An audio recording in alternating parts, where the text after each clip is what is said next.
Voilà, alors la conclusion des Klalot, c'est dans la paracha de Bechukotai qu'on a lu hier. V'zacharti et beriti Yaakov, va'af et beriti Yitzchak, va'af et beriti Avram eskor, va'aretz eskor. C'est dans le Perek Kaf Vav et le Pasuk Membet. Alors après toutes les malédictions qui ont précédé, c'est marqué: je me souviendrai de mon alliance avec Yaakov, également avec de l'alliance avec Yitzhak, et également de mon alliance avec Abraham, je me souviendrai, et je me souviendrai de la terre. Alors, il y a un Rashi curieux qui relève une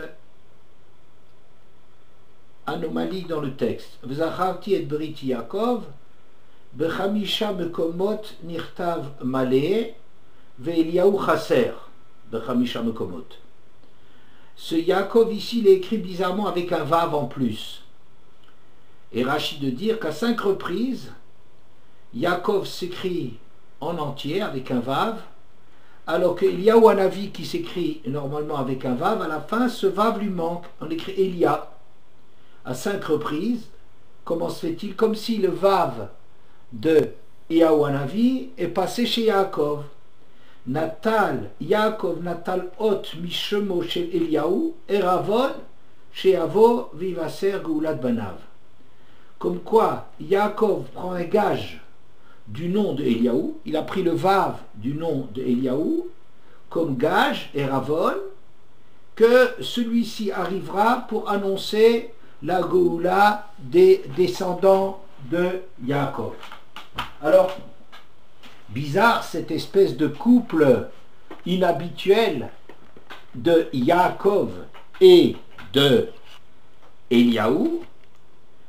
Alors, peut-être on peut remarquer que Yaakov, c'est lui le lanceur, l'initiateur de tout le clan d'Israël. Le clan d'Israël débute avec Yaakov, Abraham, Yitzhak, Yaakov, et Yaakov, on est les Bnei Israël. On est les descendants de Yaakov, c'est lui le projet, et le réalisateur final, ce sera Eliyahu. Que ça sera Eliyahu, c'est-à-dire que Eliyahu Navi va annoncer l'arrivée du Mashiach, comme c'est écrit dans le dernier texte de la prophétie dans la Torah. Dans le Nar, il y a donc 3 parties. Il y a la partie de la Torah, il y a la partie également du Nar, le Nun, c'est le Nevi'im, et le Nevi'im, ça se termine avec la Nevoie de Malachi. Et la Nevoie de Malachi constitue la conclusion de toute la prophétie, comme on s'est marqué. Comment il termine? Hine anochi sholeach lachem et Elia Hanavi, Lifne bo yom Hashem agadol vanora. Voici, dit Hashem, que je m'en vais vous envoyer Élia le prophète, avant que n'arrive ce jour d'Hachem, grand et redoutable, Ve'eshiv lev avot albanim, velev banim alavotam. Et lui ramènera le cœur des pères vers les enfants, et le cœur des enfants vers leur père. Pen avo viketi et haaretz cherem. Voilà. Pour que l'histoire se termine bien. Vous n'êtes qu'à 2 là pour rejoindre le cours? Non, elles sont toutes là, mais elles sont toutes en écran noir. Ah, d'accord, ok, voilà. Donc, qu'est-ce qu'on voit? On voit bien effectivement que la fin de l'histoire est aux mains de Elia Navi. Il faudra que Elia Navi vienne pour annoncer à Yom Agadol Vanora, Yom Hashem, le jour d'Hachem, et à ce moment-là, Hachem ramènera le cœur des pères vers les enfants, le cœur des pères des enfants vers les pères. Donc c'est vraiment lui qui va faire le shalom dans le monde. Et voilà, à la fin de Edouyot, on reparlera encore de cette Mishnah. C'est une Mishnah qui parle de la venue d'Eliyahu Hanavi. Elle s'appelle Eduyot, la fin. On discute quel est le rôle de Eliyahu Hanavi dans l'histoire. Alors, est-ce que ce serait de ramener des gens qui ont été éloignés de la Avodat Hashem, de rapprocher, d'éloigner ceux qui étaient indûment proches, d'éloigner et de rapprocher ceux qui ont été écartés de force? Est-ce que c'est cela? C'est une première opinion de Rabbi Yoshua. Ensuite, Rabbi Shimon, il dit les hashvot à machloket, pour aplanir la machloket, on verra déjà.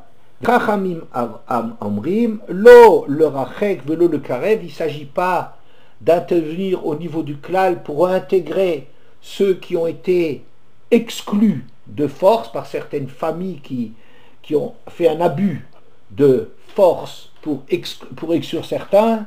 Ces mêmes familles ont fait parfois des abus pour intégrer des gens qui n'avaient rien à y faire. Eh bien, la vérité, les Chachamim disent, que ce n'est ni pour éloigner, ni pour écarter, ni pour rapprocher, et la lasot shalom baolam, pour obtenir la paix dans le monde, comme c'est marqué, hineni sholech lechem et Eliyahu Hanavi, vegomer, veishiv lev avot al banim, velev banim al avotam. Il ramènera le cœur des générations les unes envers les autres. Bien. Il y a ici quelque chose, un mot qui est curieux et que je relève, qui est Eravon. Il le prend en gage que le Vav de Eliyahu est pris en gage par Yaakov. C'est-à-dire, comme pour lui dire, tu ne réintégreras ta véritable dimension, ta shlemut, tu ne récupéreras ton Vav que lorsque tu auras réalisé le projet que je lance dans l'histoire de faire le shalom dans le monde. Et de cela, tu es garant. On reviendra peut-être encore là-dessus parce que c'est un mot clé. Qu'est-ce que ça veut dire qu'il a pris un Vav? À quoi correspond le Vav? Curieusement aussi, que on peut s'interroger pourquoi est-ce que ce passouk qui parle de la responsabilité dans l'histoire de Eliyahu Hanavi de faire venir le Mashiach, d'obtenir le shalom dans le monde, comment ça se fait que ça apparaît à la fin des klalotes? Qu'est-ce que ça a à faire dans les klalotes? C'est un autre chapitre. Bon, alors en vérité, j'ai déjà fait des shiurim là-dessus. Mais il y a dans le Tanchuma, dans le Midrash Tanchuma, un Midrash très étonnant, je crois c'est le 4e de Parshat Re'eh, du Midrash Tanchuma, où un Rabbi Shmuel dit que la klala, ça passe du Vav au He. Comme Ve'imlo bechukotai, ça commence avec un Vav, et voici et ça se termine par, c'est ça les klalot beyad Moshe, ça se termine avec un He. Et lui dit les klalot, ça commence à Vav et ça termine à He. Alors, on peut comprendre là-dessus quelque chose de très extraordinaire. Ça commence au Vav, c'est de passer du Vav au He. Le Vav, le rôle du Vav, comme on le sait, c'est rajouter quelque chose. Ani ve'ata, pour dire en plus, pour associer quelqu'un, c'est le Vav. Il y a quelque chose en plus. Alors que le He, c'est l'article défini. Sous, un cheval. Ha-sous, le cheval. On parle de quelque chose de défini, quelque chose de précis. La klala, c'est de passer à quelque chose qui déborde, qui est en surplus, en vav, en mossif, et de réduire là où il y a un débordement, un excès, un supplément, à le réduire à la dimension, à la définition de de la chose elle-même, pas plus, rien de plus, c'est-à-dire qu'on peut être juste une chose elle-même, correspondre à une définition, et on peut aussi avoir une dimension plus grande. De quoi s'agit-il?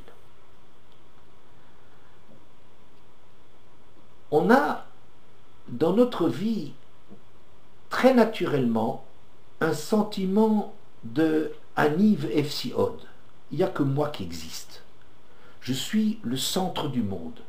Les choses tournent autour de moi. C'est un sentiment réel. Adam Karov Etzel Atzmo. Un homme est proche de lui. Plus que de toute autre chose dans le monde, il constitue naturellement le centre de sa préoccupation, le centre de son monde. Il juge les choses à partir de lui-même et les ramène, a tendance de les ramener à lui-même. Il y a une possibilité de grandir et d'acquérir un supplément que je dis Nefesh Yetera, un supplément d'âme, quand on prend conscience que notre monde ne se réduit pas à notre seule personne, mais qu'il a affaire avec le monde à côté de nous. J'ai comme meilleur exemple la définition du mariage. À quoi ça sert le mariage? À beaucoup de choses. Essentiellement à percevoir que à côté de moi, il y a aussi du moi. Un mariage dans lequel on ne se bloque pas dans des exigences, des rapports de force par rapport au conjoint, d'affirmation de sa position, de vouloir avoir le dernier mot. Mais un mariage qui réussit, c'est un mariage qui, au fur et à mesure qu'il avance dans son expérience, on constitue quelque chose de spécial dans lequel on sent que ma femme, elle est quelque chose de moi. Elle est Atmi ou Sari, c'est-à-dire il y a quelque chose de moi qui se retrouve dans la femme. C'est mon enjeu cesse d'être focalisé sur ma personne, qui était le centre de mon monde avant le mariage, pour découvrir à travers une expérience commune, à travers des affrontements dans le couple, c'est compliqué à gérer, à construire, mais on découvre avec le temps que finalement ma femme, c'est pas quelqu'un d'autre en plus de moi, mais que moi, je suis dans quelqu'un d'autre. Il y a du moi à côté de moi.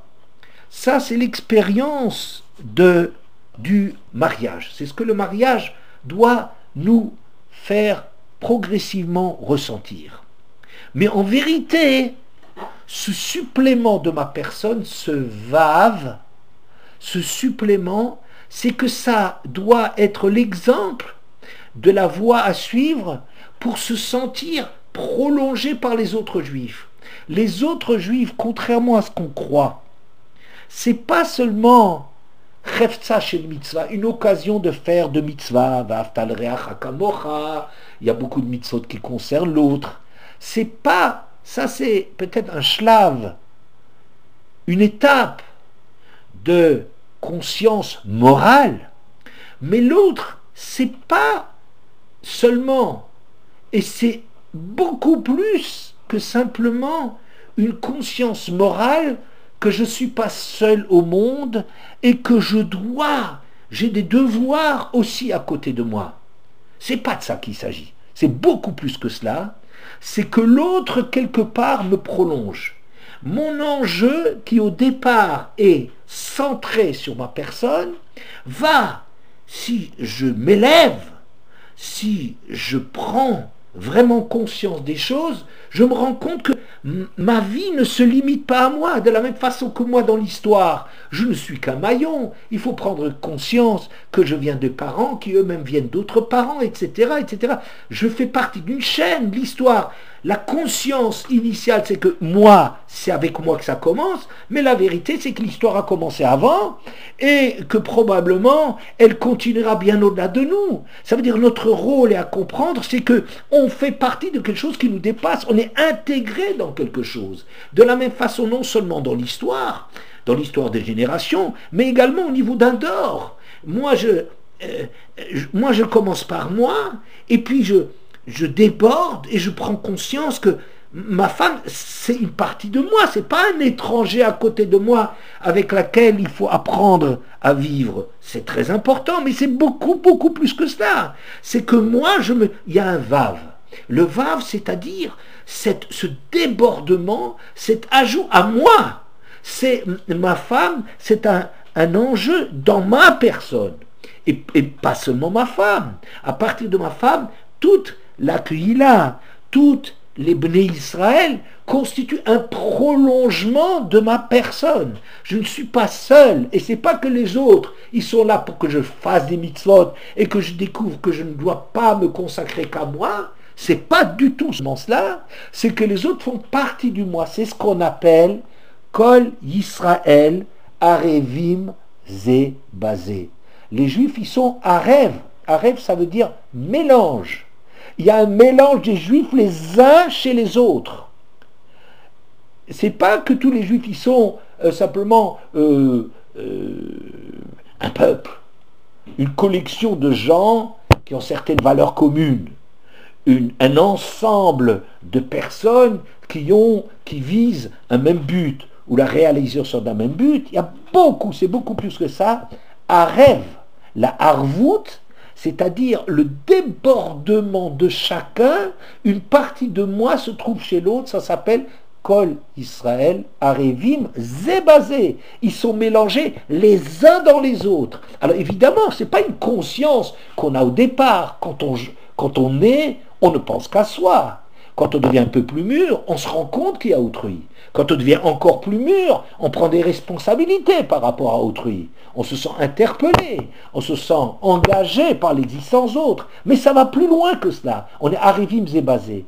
Quand on dit qu'il y a une mitzvah, qu'une mitzvah peut être faite par quelqu'un pour moi, dans certaines circonstances, on dira Kol Israël Arevim Zelazé. Ils sont responsables les uns pour les autres. Que l'autre, il est responsable aussi de mes mitzvot. Et donc, il peut m'acquitter dans certaines mitzvot, il peut m'acquitter. Mais qu'est-ce que ça veut dire? Quoi? Il suffit de dire, si lui, il ne fait pas son boulot, fais-le toi. C'est pas de ça qu'il s'agit. Au nom de quoi c'est comme ça? Comment tu peux me demander de faire quelque chose pour acquitter un autre? Mais moi, je suis moi, lui, c'est lui. C'est pas comme ça. Étant donné que, au fond, finalement, réellement, Kol Israël Arevim Zebazé, vous voyez les deux expressions, Zebazé et Zelazé. Puisqu'on est Arevim Zebazé, puisqu'on constitue une réalité, puisqu'il faut prendre conscience qu'il y a ma réalité à moi qui dépasse le seul moi, oui, eh bien, quand on prend conscience de cela, c'est au nom de cela que ça a du sens de me demander de faire quelque chose qui me concerne. Ce qui le concerne, lui, sa Yiddishkeit, ses engagements, ses actes, me concernent. C'est pas parce que je suis un gentil garçon et je vais m'occuper de lui. Pas du tout. Ça, on ne peut pas m'imposer une chose pareille. Mais puisque c'est vrai que ce qui le touche, ça me concerne, c'est mon problème, parce que la réalité, c'est qu'il me prolonge. Eh bien, c'est pour ça que je peux l'acquitter. C'est Kol Israël Arevim Zebazé, ça permet de dire que Kol Israël Arevim Zelazé, qu'on peut venir pour l'autre. Ça a du sens parce que ça, cette dimension, c'est ce qu'on appelle le Vav. La Klala, c'est le He. Le He, ça veut dire réduire à sa dimension, à sa définition première. C'est-à-dire, ce sentiment que je suis le centre du monde, ça c'est le He. Ça c'est un tel, Guy Spingard, voilà, c'est celui-là. C'est le He. Ça peut être quelque chose avec des qualités, avec des problèmes, avec une vie personnelle, très certainement. Mais il y a un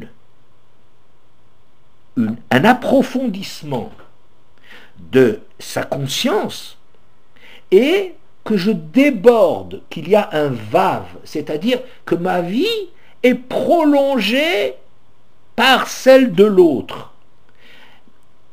La klala, c'est de passer du vav au he, comme on dit dans le Midrash Tanchuma, de passer du vav au he, c'est-à-dire de perdre la conscience, la grandeur de la conscience que j'ai un nefesh yetera, une shama yetera, c'est celle de l'autre qui existe à l'intérieur de moi, prendre conscience de namane shama yetera, perdre cela pour n'être que moi.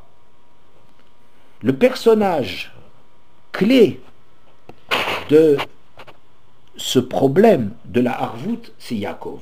Pourquoi? Parce que Yaakov a conscience, d'une part, de l'importance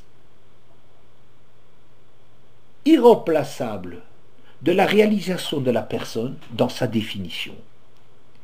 Et d'autre part, du manque, de la lacune à ce que les choses en restent là. Il a conscience qu'il faut intégrer Yosef en risquant la vie de Yosef. Je fais référence à d'autres cours sur lesquels j'ai déjà beaucoup parlé, que Yosef est essentiel pour que le clan, ça ne soit pas du copinage, une fraternité comme ça de gens qui sont déjà naturellement proches, mais il convient d'intégrer chacun et de l'accepter tel qu'il est. Tellement l'importance que Yosef, c'est un roi, alors on le doit marquer que c'est un roi, quitte à ce que ça dérange l'équilibre, quitte à ce que les choses, elles ne ronronnent pas, parce que Yaakov, on lui fait une ktonnette passive, parce que c'est un roi, il faut qu'on l'accepte comme roi. C'est essentiel que Yosef réalise qu'il est. À côté de cela, personne n'est hostile à la marloquette, à la dissidence, à lui chacun pour soi, que Yaakov. Il prie toujours pour le shalom. Et donc, à travers l'histoire, à travers l'histoire, il y a donc un souci de passer de ce produit qui est lancé, de la harvout qui est lancé, mais c'est pas la harvout, c'est-à-dire le fait d'apprendre à vivre ensemble, n'est pas seulement le problème au niveau des 12 tribus. Ce n'est pas seulement un problème au niveau de chaque génération. Ça, c'est une harvout, c'est basé seulement dans le temps. C'est pas celle-là dont on parle, mais à travers le temps, une harvout, Arev, il est Arev. Eliaou est Arev et responsable de la réalisation du projet. Et c'est ça qu'il y a une Gemara qui est très extraordinaire, qui raconte que quand Rabban Gamliel a été exclu de la direction, a été viré, un coup d'état dans le Beth Midrash, dans Brachot Kafret, il a été exclu du Beth Midrash parce qu'il avait des conceptions très difficiles, très dures, très limitatives, et on l'a remplacé par Rabbi Elazar ben Azaria. La première chose que Rabbi Elazar ben Azaria a fait, c'est d'enlever le gardien de la porte que Rabban Gamliel a mis en place. Rabban Gamliel exigeait que pour rentrer dans l'étude, il fallait d'abord qu'on soit propre dans les midotes, qu'on soit taureau que barreau, qu'on soit aussi bien à l'intérieur que l'image positive qu'on essaie de donner à l'extérieur. On a enlevé cela et il y a eu un enthousiasme, une étude au niveau du Beth Midrash comme on n'a jamais connu. Et toutes les questions qui étaient en suspens ont été résolues. Et même ce jour-là, on a écrit une Mishnah spéciale, celle que je vous ai citée tout à l'heure, le traité de Edouyot. Et le traité de Edouyot termine d'une façon un peu étonnante. On nous rapporte des tas de témoignages quand elle disait cela, que Hillel et Shammai, dans tel cas c'est Hillel qui est plus, qui allège, et que Shammai il allège, au lieu de la règle, c'est plutôt que Hillel soit quelqu'un qui allège. Peu importe, on nous témoigne plusieurs fois au Rabbi Akiva intervient et tout, et puis ça termine comme ça un peu en queue de poisson, ou je sais pas quoi, avec ce Eliyahu Hanavi. Pourquoi il vient Eliyahu Hanavi? Alors je pense qu'il y a quelque chose d'extraordinaire qui se passe. On a, au moment où on a enlevé Rabban Gamliel, il s'est passé quelque chose dans le Beth Midrash. On est passé d'un monde qui est un peu étriqué, structuré, de la préoccupation qu'on a toujours de structurer les choses, de construire les choses, d'avoir une exigence pour les choses, et c'est comme ça qu'on doit construire, on a ouvert les portes. Ça y est, il n'y a plus de limite. Et ce jour-là, on a découvert qu'il y a eu un enthousiasme, une dimension nouvelle, messianique. C'est un moment dans l'histoire, qui a été privilégié, un moment de l'histoire où on a eu comme ça, comme une trouée d'air frais, comme en mai 68. On a senti un moment dans l'histoire qu'il y avait un temps messianique, c'est-à-dire un moment où tout est possible, où l'écran se troue, et on voit que la réalité, elle est autre. Alors mai 68, le Dor n'était pas raoui, la génération n'était pas assez mûre pour être dans le messianisme, c'est-à-dire que tout de suite on a vu les intérêts personnels, les trafics, les combines, on a tout de suite vu, on casse des choses, on ne fait pas d'omelette sans casser deux et tout ça. Mais le sentiment qu'on a eu, c'est, on ouvre, les choses elles s'ouvrent. Eh bien c'est ce qui s'est passé au Toyom. Quand on parle de Bobayom, il y a une expression, ce jour-là, le jour en question, quand on parle de ça dans le Talmud, on fait allusion au jour où Rabban Gamliel a été viré. Et il y a même une précision étonnante. Et ce Rabban Gamliel, qui a été viré du Beth Midrash, n'a pas quitté l'étude un seul instant. Il vient d'être viré. Regarde quel personnage. On lui a enlevé de sa position de chef, et il n'a pas quitté l'étude. Il a participé au mouvement sous le signe d'un nouveau chef. Quelle grandeur! Mais je pense que c'est plus que ça. C'est que la grandeur même de ce qui va se passer, elle a à faire avec le fait que tu vois que Rabban Gamliel aussi participe à ça. C'est-à-dire cette dimension qui dépasse les questions de personnes, les limitations de personnes, cette dimension-là, Rabban Gamliel, il était dedans. Rabban Gamliel, il a participé comme tout le monde. Ça, c'est un moment messianique. Quand on dit que le Mashiach, il va amener le shalom, c'est-à-dire, il va permettre à ce que dans le monde, il y a ce vave qui va respirer, qui est le souci de Yaakov, de passer de l'exigence essentielle de la personne, qu'il faut qu'on occupe la place qu'on doit jouer, le rôle qu'on doit jouer. Mais que ça, que les choses ne s'arrêtent pas là, il faut construire large. Alors, cela, Eliyahu Hanavi, il rapporte ça et il dit qu'il apporte la paix dans le monde. Je pense que ce qu'il apporte la paix dans le monde, ça n'est pas ou qu'il met la fin à la marloquette, aux discussions. Moi, j'ai toujours imaginé que ça voulait dire qu'il était plus malin, c'est le plus grand, pas malin, il était plus grand, plus profond, plus percutant que n'importe qui depuis Moshe Rabbeinu, et grâce à ça, il arrivera à trouver la halakha de tous les problèmes en suspens. Et bien maintenant, j'ai compris que c'est pas de ça qu'il s'agit. C'est pas parce que Rabban Gamliel est tellement grand et qu'il voit tellement fort que lui c'est pas ça. C'est que lui introduit une dimension du klal, de vivre, de réaliser ce qu'Ol Israël Arivim s'est basé, qu'il est le hashvot hamachloket, drôle d'expression, il va mettre les choses en place, c'est-à-dire qu'il va trouver dans une construction la réalisation du klal, que chacun, quelle est la part de vérité de chacun, mais sans souci d'avoir le dernier mot, sans souci qu'il faut qu'on l'emporte, sans souci sortir de cette concurrence, sortir de la structure pour découvrir que notre réalité, elle se prolonge par le reste. Notre réalité, elle est plus profonde que la perception que nous en avons. Et c'est pour ça que Rabban Gamliel, dans cette Mishnah là, de messianisme, de résoudre tous les problèmes, et si c'est la même chose, c'est une anticipation de ce qui va se passer avec Eliyahu Hanavi. Et Eliyahu Hanavi va faire la paix, c'est-à-dire amener à trouver la place où toutes les choses peuvent harmonieusement s'exprimer avec un souci qui dépasse le problème personnel. Et je crois, pour terminer, que c'est ça ce qui est marqué aussi, curieusement. Veishiv lev avot al banim velev banim al avotam. On aurait imaginé que le problème, c'est de ramener les enfants vers les parents. C'est les enfants qui s'éloignent des parents. Et qu'est-ce que ça veut dire? La première chose qu'il fera, c'est de ramener les pères vers les enfants. Je crois que ça veut dire la chose suivante. C'est que chaque génération, les parents, au nom de tout ce qu'ils ont fait au niveau de leurs enfants, s'attendent quand même à recevoir quelque chose de cela, une reconnaissance, à ce que leur place soit reconnue. Et l'enfant, en vérité, il fait sa vie. L'enfant fait sa vie, il s'éloigne.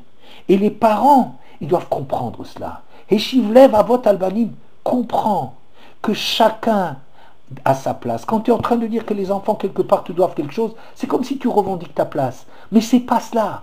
Le Mashiach est que on retrouve la place de chacune des générations.